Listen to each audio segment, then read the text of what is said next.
So finally I came to the opportunity to see Rogue One for myself. So the story of Rogue One is the rebels trying to steal the plans from the Death Star so they can attack. If you remember in the New Hope, what they say in the meeting before destroying the Death Star, many died to get us this information. So this line now we get a whole movie, and this is awesome because we heard that before, that many dies, but we have no really it's true facts about that. Now we have the director has the creative freedom to do what he wants and give us a new perspective of the story. Let's talk about the actors. Felicity Jones as Jyn Erso makes a good job, believable, but what's about the story everyone has in a Star Wars movie? Why everyone must be, I don't know, a farmer, scavenger, or again, a farmer? Luke Skywalker was a farmer boy before he joins the rebels to fight against the Imperium. Rey was a scavenge girl left by their parents and tries to survive, and then she joins to fight the New Order. Now again, Jyn is a daughter of a farmer who mistakenly their parents being killed, and now she's joins the rebels to take the plans.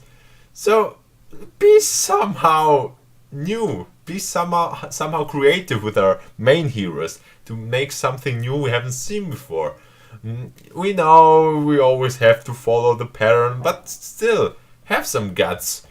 Trying something new. Diego Luna playing Cassian Andor. It was like a Han Solo for poor people, and he was also the bad guy. And his accent, maybe some. It really reminds me with the accent. If you're talking about things, it reminds me of the Spaniard's knight in The Princess Bride.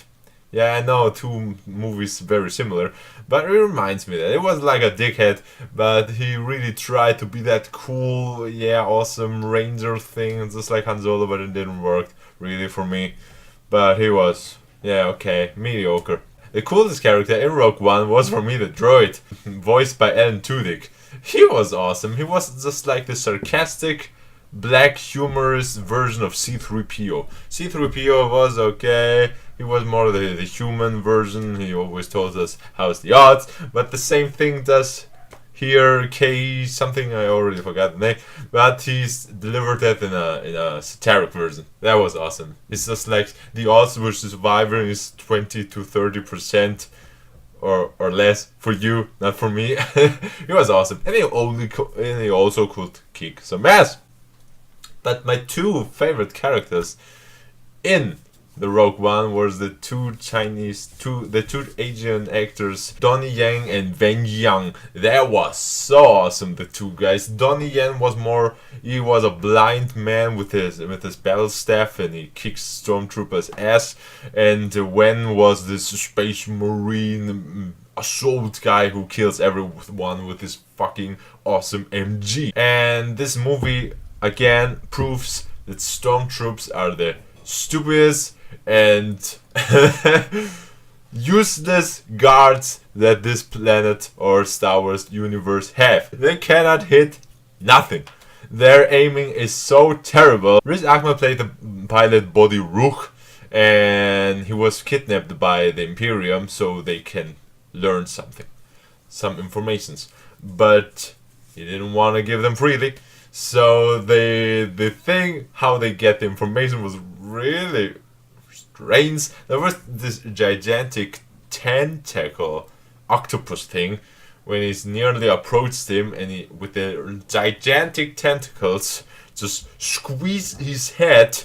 So it was like a natural lie detector, guess.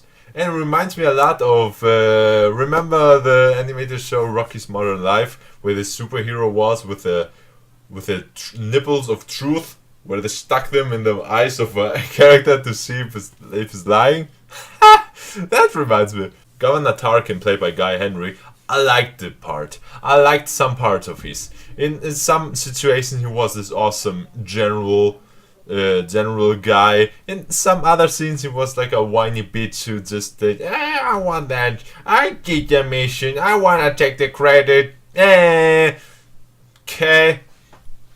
It was cool. It was cool because his look was very, very menacing with this white suit and his gigantic coat.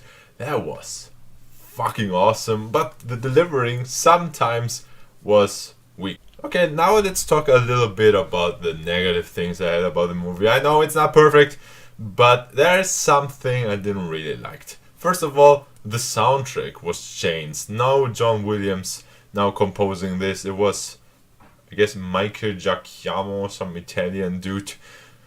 Okay, it was generic for me. I mean, it was not just like John Williams score that stuck you in your ears forever and you repeat it and you hear it always private. But this was just like, here's a theme, meh, take it. Here's a slow scene, it's 2 times sounds. It stuck now. It didn't stuck with me forever. Okay, generic soundtrack. And the other criticism I had, the beginning of the movie, it was like a montage of the characters. They really jump from one planet to another, so we can introduce to our characters. First we have the girl, the rebel girl. Now we go to the poor Han Solo guy. Now we see the bad guy. Now here, now there. So we can slowly, or not slowly, fast build the story so we can get in the final epic climax. When the third part begins, when they're going to steal the plans, shit hits the fan, and it's the first Star Wars movie who really, really deserves the name War in the title. Because we have no fucking Jedis, we have some space battles, but the focus is not on the space battle, but on the ground battle, where rebels and Imperials just fight against each other, and it was fucking awesome. It reminds me a lot about Apocalypse Now, because the director says he really was inspired by all the Vietnam War or the movies for the battle. And it's true, because you see how space shuttle ships just landed and the soldiers just jumped around, just like the helicopters just landing on the field of Vietnam beaches and the soldiers just came out. That was pretty awesome. Alone for that, for the last third of the movie, it's fantastic to see it. AT-ATs, soldiers, explosions, space. Magically awesome. And of course, let's talk about Darth Vader. Darth Vader is in the movie, there's no secret, because trailers destroying us, ruins everything, and people don't want to be excited and surprised to see something. But anyway, Darth Vader is in the movie, and it's like exactly like Joker in the Suicide Squad. He has not a much screen time, but the first time when we see him, okay, we see him in his HQ, in his little hideout somewhere in the lava planet or something. But last scene we see Darth Vader. Ha ha ha ha ha! It's fucking legendary. I don't want to spoil anything, but alone for that, it has the same epicness. Just like, remember Batman? The fight scene in the warehouse? Yes, exactly like this. And some other issue with the movie was, if you see the trailer, there's really many scenes in the trailer who does not appear in the movie. Forrest Whitaker has a dialogue with Felicity Jones, and in the trailer he's bald, and in the movie has his little grey hair afro with no dialogue at all. What? Where is this? Or with when a T-fighter stands before Felicity Jones on a tower. Where the fuck is also this scene? And the funniest thing, we have this. I'm a rebel, so I rebel. I guess this is a scene to explain what's about the movie. What's about the movie? Yeah, it's about rebels. So we don't need it in the final cut. Rogue One is a great movie. It's a great action movie. But now let's compare it to the last Star Wars movie, Force Awakens. What is better, Force Awakens or Rogue One? Starting off with the characters. The characters in Force Awakens, I like them more. They're more likable, you're more attached to them, and they have a deeper story. Here, they're just some hollow shapes. I don't know, they're all expendables. They're just rebels, just send them, let them die. Who cares? No one. But here, in Force Awakens, they're more interesting. The other thing I liked more in Force Awakens than in Rogue One is that it has lightsaber duels. Yeah, we know, here's no lightsabers in Rogue One, but I just fucking love lightsaber duels. And the Millennium Falcon, of course, the greatest ship in every science fiction movie ever.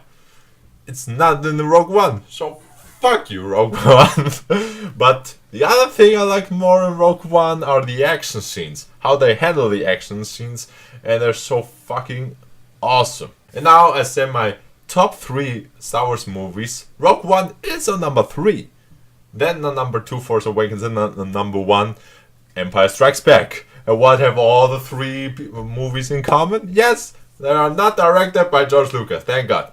So in the end, I like Rogue One. I don't like them much like Force Awakens, but it's go out and see it. Go see it.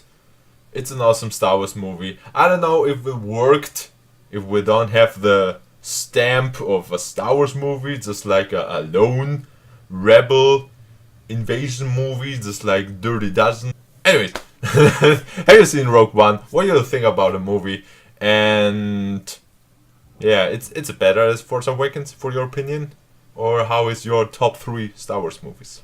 Okay, that was my review. I hope you enjoyed it. And may the Force be with you.